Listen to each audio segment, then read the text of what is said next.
It's time once again for Dialogue Conspiracy with political research specialist Mae Brussell, who for 5 years has shared with us her extensive research into political assassinations and abuses of power in this country. Her program relates the news of the week to emerging evidence about the conspiracy which allegedly maintains by force its control over the legislative, executive, and judicial processes in America. And now, Mae Brussell. Good afternoon. This is Mae Brussell in Carmel, California. It's Dialogue Conspiracy number 252, and this is January the 17th, 1977. A very beautiful day in Carmel. Cold in the east, but lovely out here. I want to give a few moments time to reflect upon the murder of Gary Gilmore. This morning he was shot by the firing squad. I've heard a lot of discussion on talk radio today about justice being served, about the two people he killed. And yet, if you've listened to my shows the last few months, I've spent quite a few moments talking about Gary Gilmore. And I would like just once more to bring up this subject and leave it for a while, hopefully, but share my feelings about the subject. I believe that Gary Gilmore was programmed in the Oregon State Hospital.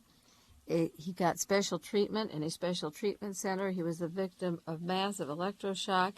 He had been chained to a bed. He was not allowed out. And while he was sane, he asked his lawyer at the time of his trial, "Why didn't you bring up at my defense the fact that I had to kill those two gentlemen in Salt Lake City, that I had no choice?" The last death, the execution in the United States by death penalty was 10 years ago. The last death in California was a black man who was screaming, "I'm innocent." His name was Mr. Mitchell. I believe that the killing of Gary Gilmore was a media CIA operation. The motive was to clear the way for execution of many political patsies or otherwise innocent people who could get what we call swift justice and be killed by the gas chamber or the firing squad or electric chair. I believe that this white man was chosen for a reason and that he shot at random and asked for the firing squad so that the majority of people on death row who are black or Indians, Chicanos, will be made to appear as cowards. I believe that he was used to test the mind control as a future kamikaze, as an individual. He was given specific drugs which were combined with beer that caused his violence, and the name of those drugs, which I have at home, would be interesting to test in conjunction with beer on some other person in a test situation.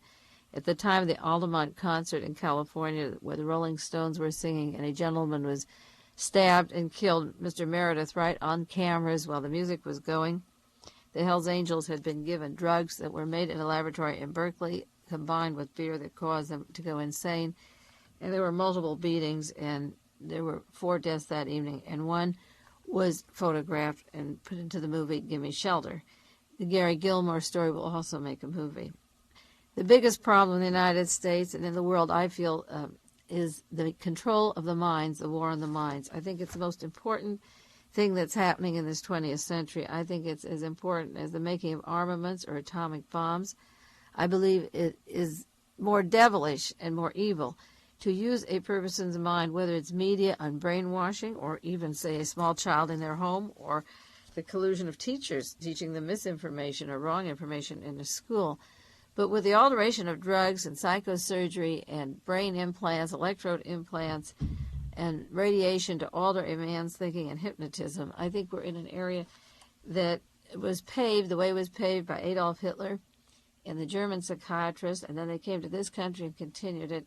And it is diabolical. It is horrendous. I don't know what to say about it. I believe that the war of the minds is terrible because outer space seems so far away. Man goes aiming to the moon or into space or space weapons or to shoot each other down with satellite rockets. But our mind, our brain, our memory is our own personal thing. Each person is born unique and his memory is unique. And when the state takes it over and gives you a pill or a knife through your eyes for lobotomy or implants electrode in your head and then instructs you behind a machine, that is such an invasion of privacy that the government should stop it, but they don't stop it. I read an article just this Sunday that a man in San Francisco, literally a alcoholic bum walking the streets, was taken by NASA to a deprivation place to study, just keeping him in bed day after day to see what it does to his muscles and his brains, particularly his muscles, so that when men go to outer space and can't be walking on their feet, how their body responds to the lack of stimulation between the joints. But they take a person who's poor, who's homeless, maybe uneducated, an alcoholic, and instead of rebuilding his own individual privacy into the decent human being he could possibly become, and questioning how he got on the streets as this gutter, just sitting on the gutter, occupying it, sleeping there, NASA took him and put him in a bed and experiments on him. To top the Gilmore story this week, there was the movie on television, national television, on the Whitman boy who shot from the tower in Texas. And this was one of the first incidences of political use of a brain as an excuse for further experimentation based upon a faulty premise. The TV show announced that the Whitman boy had a brain tumor, and this is why he did the killing. He did the killing because he was in the Marines, because he worked with police and FBI officials, and there never was any proof that he had a diseased brain, and the brain doesn't exist today. The CIA and the FBI were in on the My Lai case. The same judge from the My Lai massacre that worked with William Cowley and others was on the Gilmore story. The Lawrence Schiller, the author who worked with the CIA continuously and still does, is to be the author and the recipient of the movie rights of Gary Gilmore's story. Schiller surfaced immediately after Lenny Bruce was killed, and I fingered that as really the beginning of the murder of political movie people, and they're continuing even through today. We'll talk about a murder that took place this week. I believe that Lenny Bruce was the first instance of killing a political entertainer and making it look like an overdose of drugs. Then Larry Schiller went from there to the set of Marilyn Monroe and infiltrated that set and got pictures of her nude and was able to get the early Marilyn Monroe story right off the press as soon as she was dead. He showed up with Jack Ruby in Texas with a microphone hidden and concealed, getting conversations of Ruby with his brother that were carefully prompted, and came out with a record about Jack Ruby, claiming there was no conspiracy to kill John Kennedy. He then went with Sue Atkins, who turned evidence against Charles Manson and the family, and now Lawrence Schiller shows up for a buck in Salt Lake City, Utah, as the person who's going to take care of the movie and the book rights of Gary Gilmore. The secret medical papers of his psychosurgery, his electroshocks, and his special treatment in Oregon were never made available to the people who tried to stop this sentence and the firing squad, even though a doctor with Gary Gilmore had been linked to a German in the Nazi extermination camps who worked over there and who was working in Salt Lake City.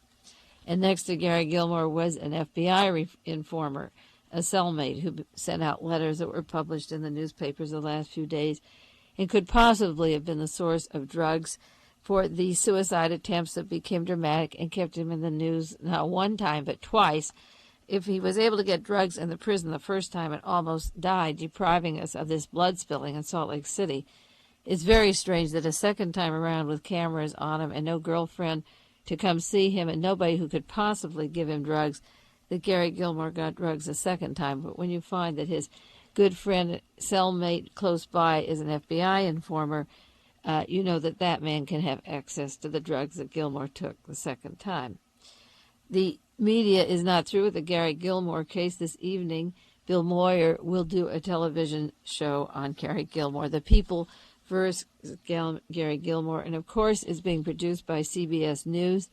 That's the news company that does the famous Cronkite shows that Lee Harvey Oswald killed John Kennedy and there was no conspiracy. I understand that Mr. William Paley is considering stepping down to make Henry Kissinger president of CBS, which is all we need for a national news media. Bill Moyers was described in Who's Who in the CIA in 1952 to 59. He was a propagandist for the Pentagon and the CIA. In 1951 to 61, he was an advisor to Lyndon Johnson, first as a senator and then vice president. And after John Kennedy was killed, he became deputy director of the Peace Corps, just at a time when John Kennedy's baby, the Peace Corps, became infiltrated with a nest of CIA spies. So you have an Army military intelligence judge, you have doctors linked to the Nazi doctors' extermination camps, you have a media project on CBS done by a CIA newsman, Bill Moyer, you have FBI co-cellmate of Gary Gilmore. You have a government money funding that went from the Pentagon to the Oregon State Hospital, where this particular person was a patient in the secret records.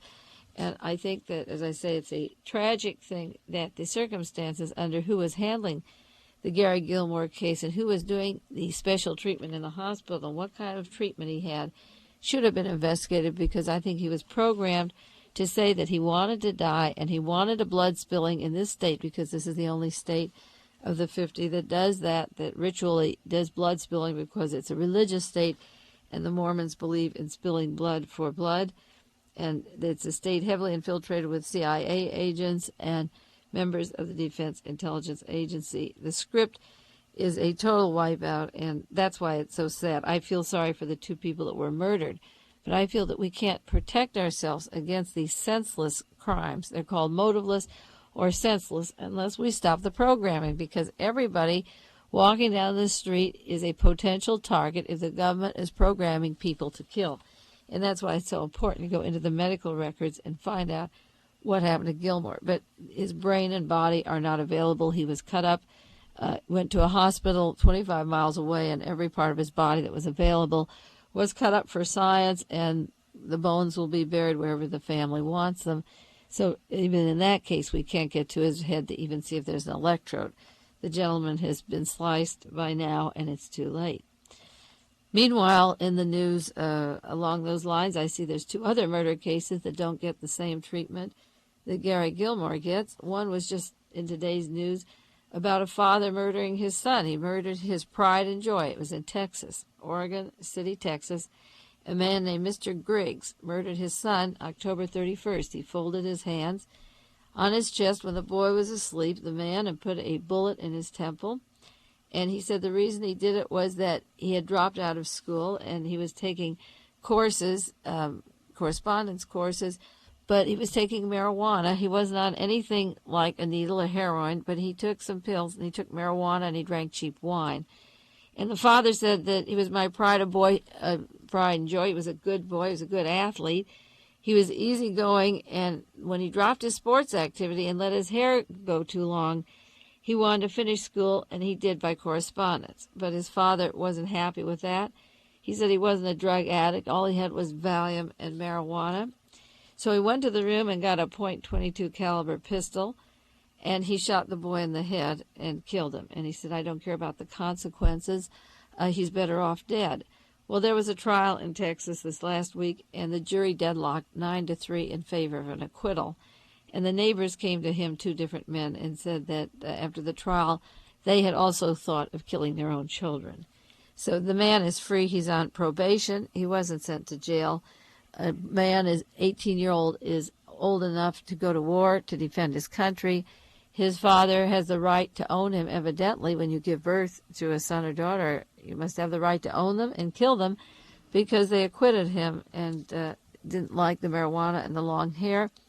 That was the reason for shooting the boy, the man, and the father was acquitted. He's on probation.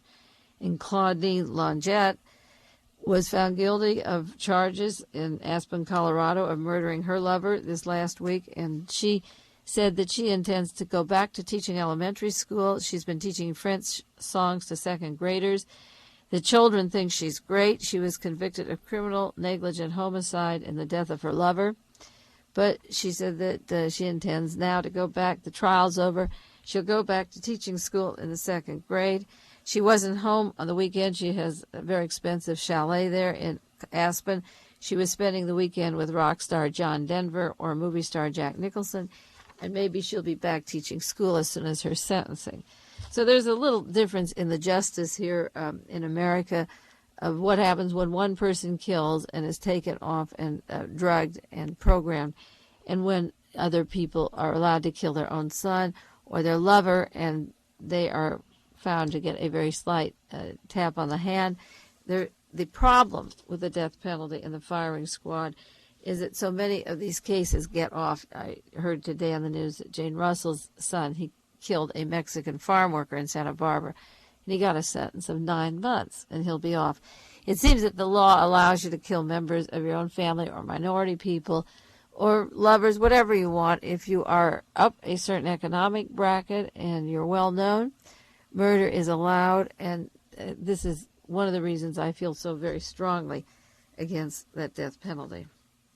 Well, last week on Dialogue Conspiracy, I talked about Richard Nixon and the Nazis. I think I could do many, many weeks on that subject, but I'll do a little more this week because I want to bring out a few people that Nixon has honored and the importance of the Nixon Nazis, because I'm not talking about World War II, 1945-46, but how they're affecting us right now today.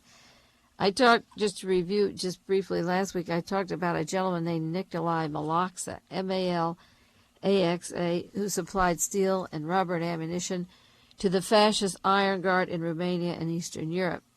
He shouldn't have been allowed in this country because he was a war criminal, but he joined the OSS, picked up several $1 million, and came to the United States. Before he came over here in 1936, he had gone to Berlin and became the business partner of Albert Goering, Field Marshal Hermann Goering's brother. He was a staunch war criminal without any doubt or question about what role he had in Europe at the time of the war. As I say, he picked up reparations for losing his ammunition factory when he was supplying Hitler and Eastern Europe with arms, and picked up several $1 million. Came to the United States. He didn't have any single redeeming qualification for coming here except that he was a good Nazi war criminal. He entered the United States, and his immigration papers were signed by Undersecretary of State Adolph Burley, who was Nixon's co-worker in the Alger Hiss case. That's the man who worked with Whittaker Chambers, who helped to nail Alger Hiss, who at the time he was linked to Whittaker Chambers was fighting the rearmament of Germany, and men like Mr. Malaxa. The junior senator from California, Richard Nixon, introduced a private bill into Congress in 1951 to allow this good Nazi into the United States. And when he came here, he picked up another $1 million at Chase Manhattan Bank in New York City, and his net worth then was about $3 million. And he came out to Whittier in 1951 and formed a dummy front called Western Tube in Whittier, California. His address was 607 Bank of America Building. Herman Perry, vice president of Western Tube, the Nazi dummy front, was also vice president of Bank of America, and he's the man who also recruited Richard Nixon to run for Congress against Congressman Voorhees in 1946. I'm reviewing this with you because it is such a strong link of Richard Nixon to Nazis in the past. Nixon's law partner, Thomas Bewley, became secretary of this dummy front, the Western Tube. When there was a question of whether Malaxa could stay in this country or not, Nixon was the one who got the Defense Production Administration to say that he was important for building parts for oil tubing for the Korean War. He got a special first preference petition as a permanent resident in the United States. From there, Malaxa, Nazi, Mr. Nikolai Malaxa, went from Whittier, California, where he set up a dummy front, to Argentine in Buenos Aires, where he met with another Nazi, Otto Skorensky, member of the Iron Guard and member of the Odessa and worldwide Nazis. This is important because when you read news articles such as one that was in the San Francisco Examiner just yesterday, and you see what's happening to Central and South America in terms of statistics and what America is doing to contribute to the publishing and the revival of Nazism, just trace one man and realize that literally hundreds and hundreds were taken from Germany, in addition to Mr. Malaxa, taken by Richard Nixon's partners and sponsors down to Buenos Aires. The military rule in South America right now controls 8 out of 12 South American countries. With the exception of 4, they're all going totally Nazi and are in the hands of military dictatorship. These 8 countries are engaged in a total war against international Marxism, which was the excuse that Adolf Hitler gave for confiscating personal property and individual lives. And they are conducting down in South America what is called a war of the minds. National security, Seguridad Nacional, is the remedy, the key word for these dictatorships taking over. We have to protect you from communists. This is what Hitler said when he went into Romania and Hungary and Poland and Yugoslavia, France, Belgium, Italy, South Africa, and these many, many countries. The national security excuse was used when John Kennedy was killed, and our great Earl Warren, the Chief Justice, said, We would never know for 75 years who killed John Kennedy because it was for reasons of national security. Countries such as Argentina, Bolivia, Brazil, Chile, Ecuador, Paraguay, Peru, and Uruguay received these Nazis. They were taken by the Pope and the cardinals out of Italy with millions of dollars, as well as Mr. Sadat, I mentioned in Egypt, who was in Nazi intelligence, and many of the Arab leaders and the Shah of Iran. Argentina alone this year has had 1,400 political murders. Every possible politician or leftist sympathizer is being routinely slain, and Argentina has bragged or claimed now 1,400. And every day, if you read your paper, there's one killing in San Francisco, one person on the streets, two in Argentina. The battle is racing each other for deaths on the street, but Argentina lost 1,400. They jailed 20,000 political prisoners in Argentina on the basis of reforms or land reforms or press. Chile jailed 100,000 prisoners, and there are literally thousands of missing persons in Chile. As soon as the ITT and Richard Nixon and Henry Kissinger and the various powers that be overthrew Allende and put in this particular government in Chile, the Nazi flags came out, Mein Kampf came out, and the Nazis were in business overtly in Latin America. And then Argentina was the second country after Chile to show its Nazi fangs this year, burning the synagogues and Jewish homes and businesses. 1 out of every 60 people in Uruguay is now jailed for political crimes. 1 out of every 60 people that is working to organize or even to publish anything exposing this is jailed for political crimes. Paraguay has 2,000 people that were arrested just this last spring for political reasons, and some of them have been held in their prisons for 18 years.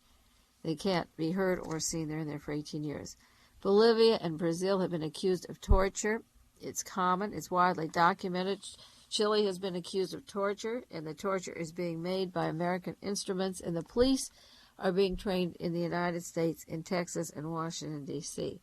Latin America is now experiencing brutal military repression identical to Nazi Germany, and the excuse for national security allows these military dictators. After the Nazi defeat in Germany, the Nazis were resurrected in Latin America through the taking of money and gold and counterfeit paper money and taken down to the military schools that were run by Americans and Latins. They say they were trained in America, sent down there to take care of the peasants and the middle class. The weapons for all this and the money are sent from America. The World Bank just recently sent a huge loan to Chile just last month, in spite of the fact that torture is documented and the police training is documented as having come from the United States. And there is even a report that people were given a shot, a poison. They're released from jail, and 3 years from now their kidneys will shrivel. That's in Chile. Weapons come from America. The nation in these 8 out of 12 countries is considered absolute. They're saying there's no limitation to their absolute power. It's a new movement, as I say, between Argentina, Bolivia, Brazil, Chile, Ecuador, Paraguay, Peru, and Uruguay. The army is privileged. Everyone in the army is privileged. It's identical to the Nazi doctrine that the state has to expand and defend itself, and that the rights of the individual are a myth. We have this at the Boston Hospital, Yale, of Dr. Delgado, who says that the right of a man to have his own mind is a myth. And this is where the kamikaze and the suicide training began, by taking away man's right to have his own mind. And Congress, the congressional records have heard the testimony of Dr. Delgado, and the government has funded his experiments to take away from man his individuality. In the Latin American countries, the people exist as part of the state. They have to serve it and defend it or have arrests. The total war against the individual has brought massive arrests, and not only the revolutionaries, the people actively political in like a labor organization or a communist front, but anybody who sympathizes. This includes labor leaders, journalists, clergymen, university students, and professors. Now, the problem with this situation in Latin America is that it's very difficult to comprehend because it's so far away from us. But if you take a list of people that are being killed in this country systematically, which I try to do with rock musicians and judges, and what I consider political slaughters, I blame it directly upon the Nazification of America, which began when Richard Nixon was at Navy Intelligence and Howard Hughes and Charles Lindbergh were working with Adolf Hitler, and were sorry that he lost the war and imported these Nazis into this country and allowed this Nazification to take place. These terror squads are not unlike the kinds of terrors which we're seeing here, but which the American people are not able to identify with. Cases like the Chowchilla case, which I've referred to as being caused by a link to the Zodiac killers and the International White Guard, where they test massive kidnapping, control the news media. These men haven't gone to trial. They don't match the people that were described. The Chowchilla case, to me, is a typical example of American terrorism, similar to what the Ustashi did in Yugoslavia and Croatia. Emily and William Harris haven't gone to trial yet for kidnapping Patty Hearst. It'll be quite a few years since she was kidnapped, and they're up in Oakland, and you don't hear a word about that trial. William Harris was responsible for stealing some socks that caused the shootout in Los Angeles. 6 of their comrades were burned. You don't hear a thing about that trial. It's at a stalemate. The terror takes place. The SWAT team is introduced. The arms are on the streets. The Harrises have yet to go to trial on that. Jeffrey Hubbard, the son of Ron Hubbard, the founder of Scientology, was found unconscious in his car in Las Vegas, Nevada. His father, Nevada, just recently, this was in October this year, 1976, October 28th. He failed to respond to treatment. They don't know how he died, no cause of death. Ron Hubbard, no matter what you think of Scientology, you may have your opinions for or against it. I'm neutral on this subject. I know that Ron Hubbard has been the strongest foe against Nazism, German and American, living today. And one of the strongholds of this Nazism is in Las Vegas, Nevada. And when his son was traveling through, for whatever reasons, he was found near the Air Force Base in Las Vegas in his car, and no explanation of his death. A Judge John F. Bianca died at the time of the prosecution of Peter Riley, this young fellow in New England that Arthur Miller went to length to overturn the case and defend him. He's charged with murdering his mother. But this judge died at the time of the prosecution, and a new judge came in. There were gaps in certain tapes that were taken. Perjury was allowed. Falsification of evidence was allowed in the case, and a judge died at the time of that trial. Another judge died when James Earl Ray said there was a conspiracy down in Memphis, Tennessee, where he killed or was charged with killing Martin Luther King. He said it was a conspiracy, that he didn't do it. And at the time that he wanted to tell Judge Battle died. When James Earl Ray had a new trial in Cincinnati and new appeals and wanted to open up the case, and a Judge Miller was favorable to him, a Judge Miller died on the case. Another case of Murderville that's going on that I think links to these was broke in the news after Don Bowles was murdered in Arizona just this week. A John Adamson, who was arrested, claimed that he was hired for the purpose of killing Don Bowles, and he confessed to that. But the dogs that hired him weren't just satisfied with one murder. And this is the range of people, the kinds of people that can be murdered by just one man. He was also hired to kill 3 other people. One, the Attorney General, Bruce Babbitt, in Arizona. Another was Al Licensitz, a demonstrator who was objecting to the liquor industry, the liquor lobby in Arizona. And he also has information about the beating of a talent scout named Les Boros in Scottsdale, Arizona. So John Adamson has a wide range of people to kill. Don Bowles, a newspaper man, and the Attorney General of the state, an anti-liquor opponent, a talent scout. And yet when you get a cross range of people dying, like rock musicians, labor leaders, judges on a case, district attorneys, it's hard for people who listen to Dialogue Conspiracy or read the news every week to realize that one man can be used for a wide range of murders that don't seem related to you necessarily, but which are related. And the masterminds behind each one of these cases have a reason for murdering these people. And I don't believe the control of the murders is in the hands of a lot of people. But there is, like the Iron Guard in Europe, there is this International White Guard, this group that does have permission of the FBI, the CIA, or the police department to do these murders. And the only reason they're not caught is because the police department covers it up, and the DA. And when a man starts to talk, such as in the Oblonsky murders, Joseph the Oblonsky family, when a man begins to talk, or Mr. Adamson begins to talk at the time of his trial on the Don Bowles case, then the story breaks open. It doesn't break open because the police want it to break open, or the district attorney wants it to, or the attorney general of the state. The court system only tries those people identical to Nazi Germany who are put on the spot, and there are not very many of them because most of the buddies in this thing stick together. Well, I've been studying a long list of people that worked with Richard Nixon that I'll mention a few of them that came in the White House, hardcore Nazis. But a famous Nazi was just in this country. He came over here in November. That was 2 months ago, and he was here again last April. His name is Hans Ulrich Rudel, R-U-D-E-L. Hans Ulrich, U-L-R-I-C-H, Rudel.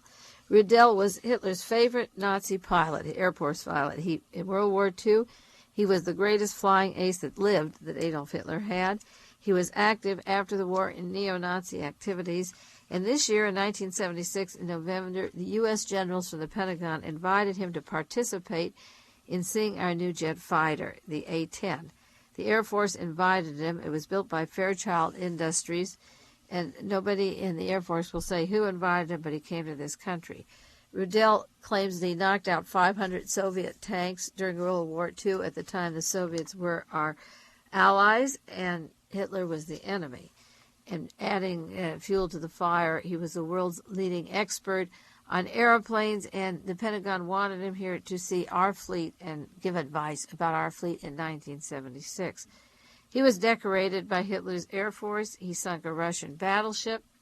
He led raids and dive bombers into Rotterdam and Warsaw and leveled them. In 1945, that's when Hitler gave him the highest decorations.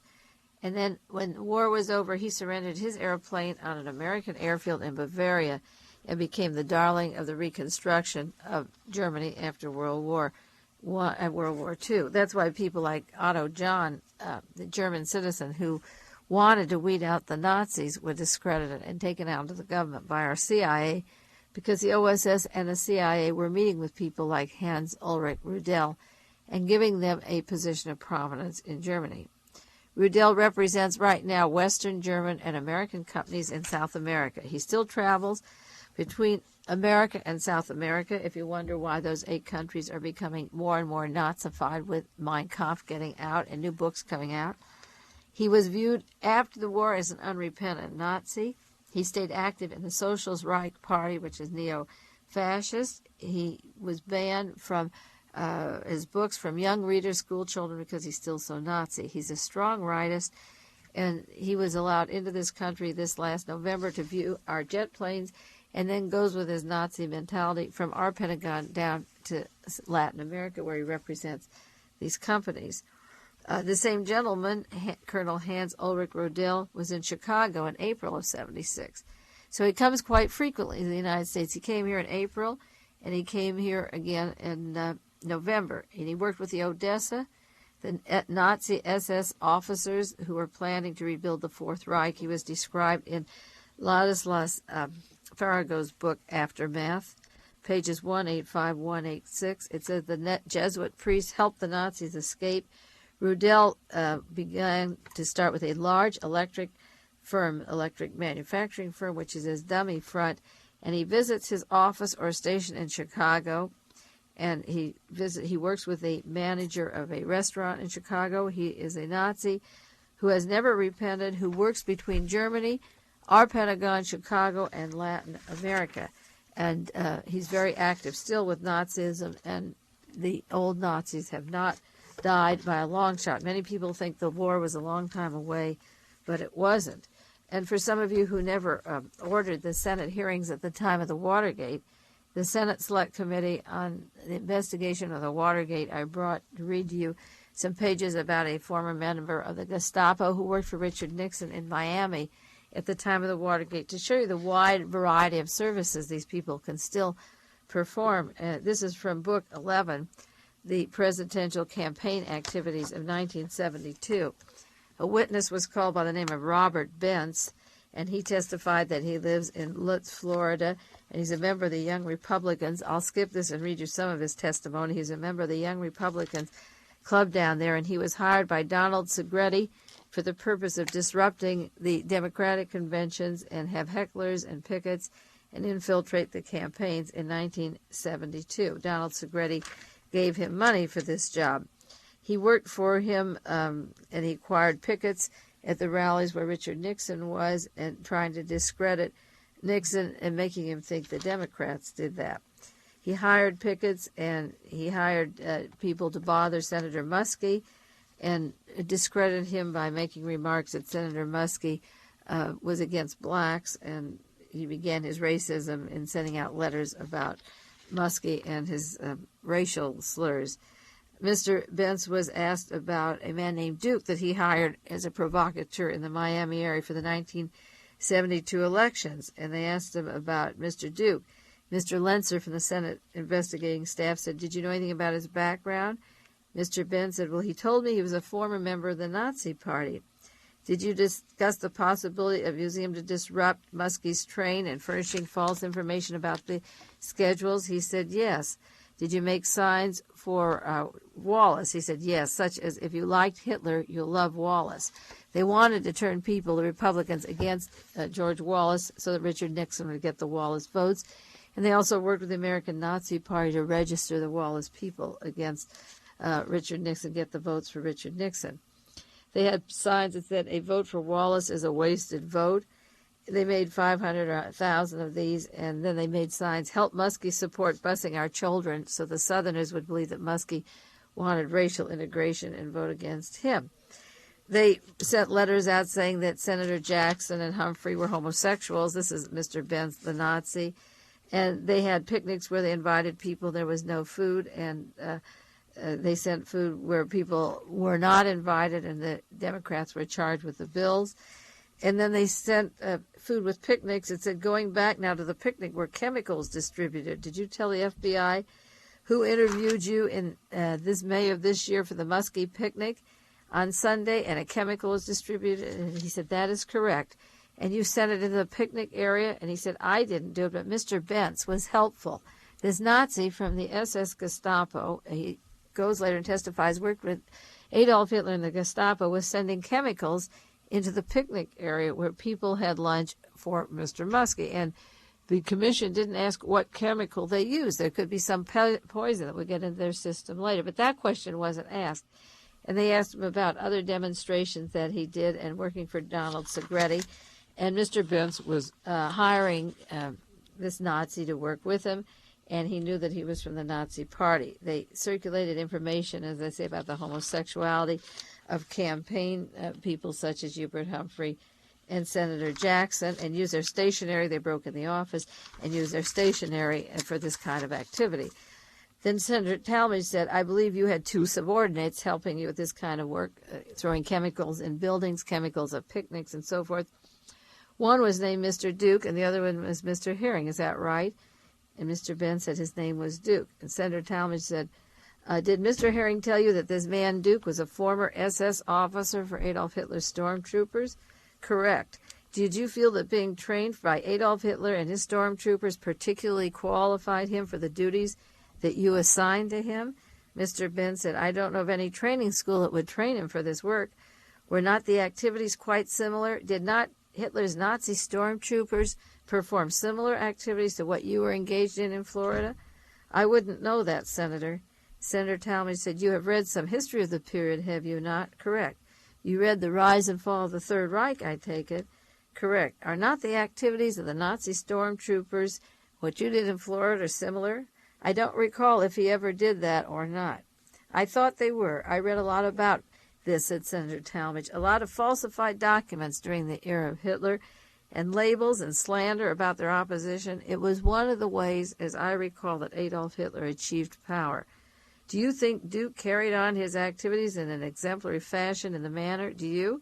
And Bence said, "Yes, sir. He distributed misleading information. He sent fake invitations to non-existing events.